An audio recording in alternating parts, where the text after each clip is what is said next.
It's depressing, isn't it, to read of tanks in Rafah, airstrikes on the east of the city after Israel rejected the ceasefire accepted by Egypt.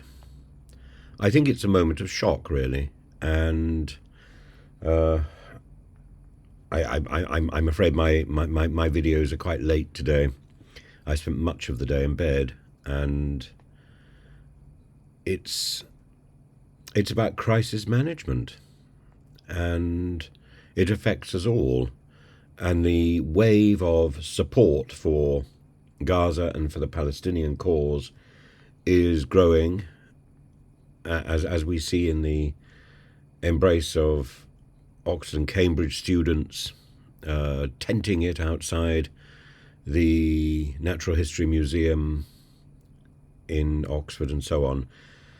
Uh, the the inefficiency, the ineffectiveness of the Biden regime to manage this crisis, the determination of Netanyahu to hang on, and we all know why. Because once he lets go, once he surrenders the initiative, he is being dragged through the courts and charged with all manner of crimes. And it's not as if he is popular in his own country. The huge outpouring of frustration with Netanyahu not only predates the war, it predates October the 7th, and there's plenty of concerns about his failure to keep Israel secure during the Hamas uprising, but also his dodgy background in advance of October the 7th. There is so much about Netanyahu which is questionable. I cannot see him surviving much beyond the end of this war. And I suspect he's got exactly the same instinct. It's in his interest to drag this out, sadly.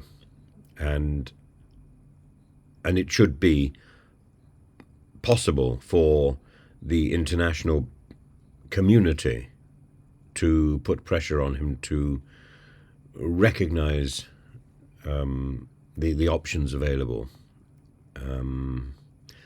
Our priority is not the prosecution of Netanyahu. Our priority is the freedom of Gaza and the stability of Israel.